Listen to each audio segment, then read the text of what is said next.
Welcome back to the As the World Burns podcast. My name is Minty Burns, and today I'm going to be reacting to a video titled 5 Reasons You Should Never Mess with the USA. It's about the US military and how equipped they actually are to destroy any other country in the world. So I thought it was a fitting time to do this because there's a lot going on in the world right now. We got elections coming up. Shit is super sticky, okay? They're talking about World War III, and we need to be prepared, and we need to be confident that the United States military is strong enough to handle it, you know what I'm saying? So before I get into it, make sure to like, comment, and subscribe. This is the As the World Burns podcast. Let me pull this shit up real quick. The collapse of the Soviet Union in the early 90s left the United States as the sole superpower in the world, and it's never looked back. In all aspects of the world, the United States is indeed a superpower, especially when it comes to its military might, which is unsurpassable in its strength, technological superiority, operational capabilities, and power projection across the globe. In this video, we'll take a look at the 5 top reasons why you wouldn't want to go against the US military establishment. The United States Air Force is the strongest in the world, not only in the number of operational aircraft, but also in technological superiority. The country currently operates a total of over 15,000 military aircraft, combining all the branches of the military service, including the US Navy, US Army, Coast Guard, and the US Marines. As of 2017, the US Air Force alone has a fleet of over 5,300 aircraft, 406 intercontinental ballistic missiles, and 170 military satellites, greater than any other country in the world. The USA has the largest number of stealth aircraft designed to be silent killers and untrackable by the radar defense systems. That shit right there looks like a silent killer. You couldn't have said it better. It looks like some Star Wars shit, but it also has a James Bond. Most countries in the world. Some of these stealth aircraft include air superiority fighters, such as the F-22 Raptor and the F-35 Joint Strike Fighter, heavy bombers, such as the B-2 Spirit.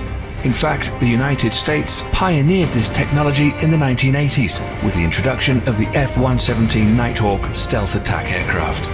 Stealth aircraft are designed to avoid detection using a variety of technologies that reduce radar reflection. Imagine being in an airplane, looking out the window and seeing one of them fighter planes fly by you. Like, I would think it was a UFO at first sight. That'd be crazy. From ground, sea, or air-based radar antennas, thereby reducing its radar cross-section, or RCS. This revolutionary technology allows a 5th-generation aircraft, such as the F-22 Raptor, with a max takeoff weight of 83,500 pounds, to have a radar cross-section of just 0.0001 meters squared, about the size of a bumblebee. What's more insane is that the massive B-2 bomber also has the same radar cross-section as the F-22 Raptor. Thus, it becomes extremely difficult to track stealth aircraft. Even if the enemy spots them on their radar scopes, it's a whole other story to successfully track them and register a missile kill. The whole idea behind this technology is to break the chain in which a conventional surface-to-air missile defense system works. It's the same reason countries like China and Russia are also hard at developing their own stealth fighter, the Chengdu J-20 and the Sukhoi Su-57, respectively. These aircraft will allow the US Air Force to assert its air superiority over any battlefield of the future, and we all know that control of these skies is the biggest decider in any war. The next reason why any country going to war with the US military should think twice is because of the strength of the US Navy and its dominance over the world's ocean, especially the Navy's supercarriers. I hope we get to see the US some Navy currently operates 11 nuclear-powered Nimitz-class supercarriers, which is the largest aircraft. Quick fact, I saw a video on submarines the other day, and the United States actually paints their submarines black because the sea is black and the ocean is black, especially at night. But South Korea or North Korea, or both, they actually paint their submarines like an army green because the sea, I believe it's called the Black Sea over there, is like shows up as more of a greenish color. So I thought that was interesting. I hope we get to see some subs. Carrier fleet in the world. The only navy that can come close in terms of technological advancement is probably the Royal Navy of the United Kingdom, but they only have 2 operational carriers. The Nimitz class of carriers has a displacement of over 100,000 tons and can carry a complement of up to 70 aircraft. They're literally a floating small town in the ocean with its own airport. The Nimitz class carriers in themselves are extremely potent offensive weapons, but the way they operate in what is called the carrier strike groups makes these ships even more deadly. A carrier seldom deploys alone. There are always a fleet of surface and underwater assets surrounding them and forming a strike group. Hold on. Doesn't that kind of sound like the streets? Like when a boss is rolling out somewhere, he's going to have drivers basically like enclosing him in and making sure nobody can shoot at him, or that police can't pull over the vehicle. If they try, somebody on the outside is going to get pulled over, and the important guy in the center, usually like the gang leader or whatever, is going to have an opportunity to take off. That kind of sounds like some gang shit right there. I mean, it is. Biggest gang in the world, U.S. military. Most, probably. These include guided missile cruisers, a destroyer squadron, attack submarines, and other support vessels. Together, they project the power of the carrier and at the center of the group forward towards the enemy. While the carrier is carrying out its offensive role with the use of its air wing, the other ships are responsible to protect its flanks against any enemy attack. This combination of offensive and defensive strategy makes the US carrier strike group almost impenetrable. The United States Navy maintains 9 such carrier strike groups, 8 of which are based in the United States and one that's forward deployed to Japan. For over 50 years, this has been the principal element of US power protection, and the Nimitz class of supercarriers are at the center of it all. Despite this, the US is currently in the process of developing a new class of carriers called the Gerald R. Ford class, intended to replace the Nimitz class ships. This new supercarrier will be even more technologically advanced and is expected to continue US dominance of the oceans well into the late 21st century. The third reason why you shouldn't fight the US military is their massive stockpile of nuclear. I'm disappointed we didn't get to see the submarines. Whatever. And conventional intercontinental ballistic missiles, or ICBMs. The ICBM plays the role of the land leg in the US nuclear triad, along with the Trident submarine-launched ballistic missile SLBM and nuclear warheads carried on long-range strategic bombers. ICBMs are launched from ground-based missile silos, achieving high suborbital spaceflight, approximately 1,000 miles above the surface of the Earth. The body of the missile then separates from the warhead, which re-enters the atmosphere and free falls to the assigned target at hypersonic speeds. The US military currently operates 400 It free falls to the assigned target? So this thing shoots up in the air, kind of disappears in the air, and then knows exactly where to free fall on the enemy. That's some sophisticated ICBMs from its base in Wyoming, Montana, and North Dakota. The LGM-30G Minuteman III is the only type of ICBM that is currently operational in the US. The Minuteman III family of ICBMs were first developed in the 1960s as a response to the Soviet nuclear threat. Throughout the Cold War and beyond, these missiles have undergone constant modernization. In the last decade alone, the US military has undertaken $7 billion worth of upgrades. The rocket propulsion engines, the propellants used, the guidance system, and even the flight control surfaces have all been refurbished. The upgraded missiles are completely different from its 1960s counterparts, except for the shell. These state-of-the-art improvements and modernization programs have kept the Minuteman III system operational for over 50 years with improved reliability that supports the missile's remarkable 99% alert rate. The latest versions of the missiles have a range of over 8,000 miles, which is greater than the diameter of the Earth at 7,917.5 miles. They can carry multiple... That is fucking crazy. So these missiles can shoot as far as the Earth. What? Take that in, seriously, that's insane. 330 kiloton nuclear warheads, which is 20 times greater than the bombs dropped on Hiroshima and Nagasaki. 20 times Not only that, each of these warheads can be assigned to different targets independently. Do you have any idea The how many technology people is died called during Multiple Hiroshima? Independently Targetable Re-Entry Vehicle, or MIRV, and was first developed for the Minuteman III family of missiles. So any country messing with the United States will have to deal with this awesome arsenal of firepower, which can be launched at a moment's notice.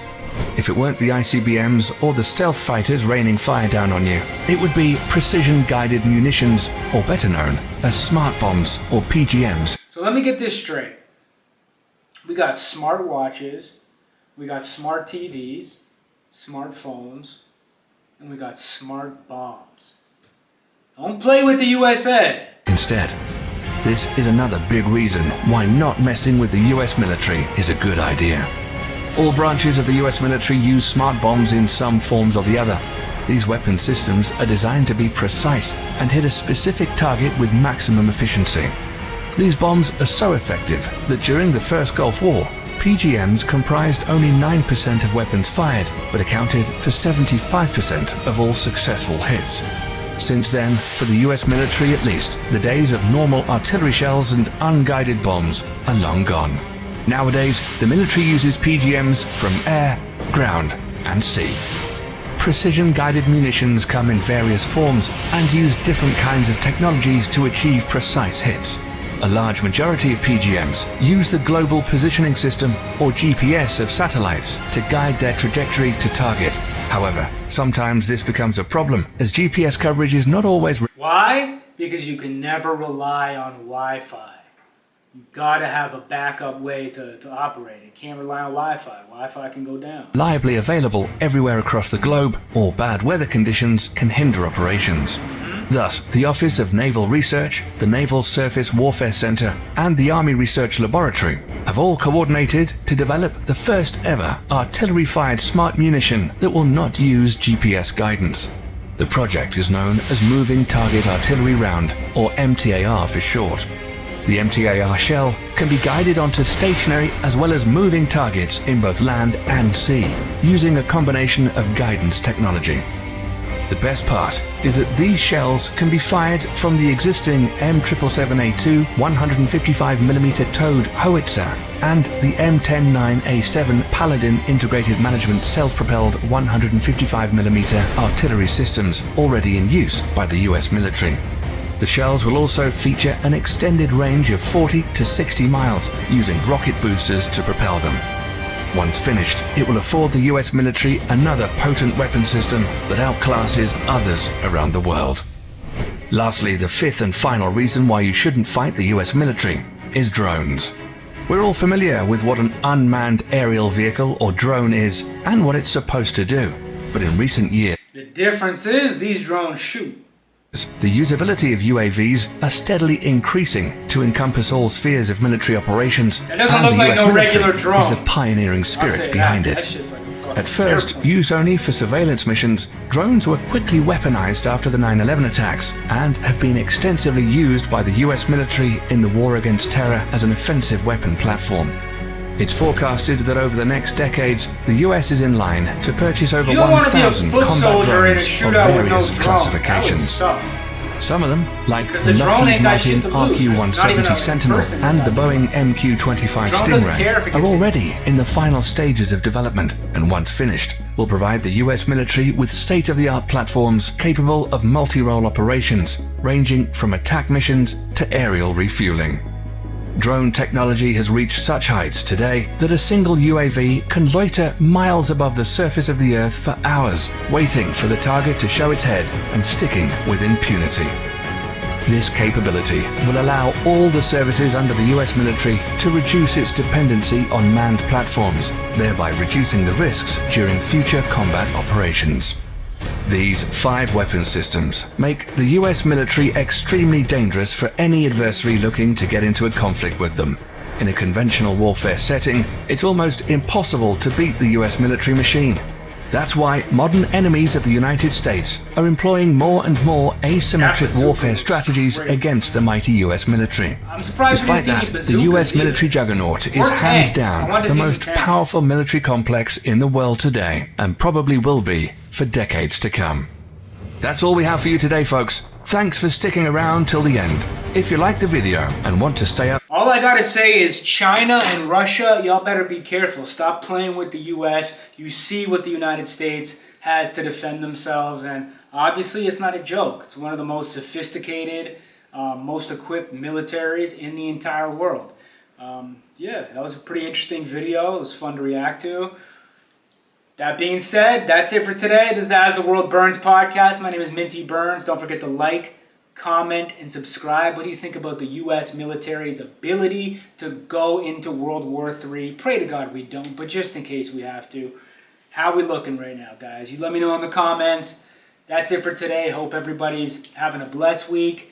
And I'm out of here. Much love. Peace.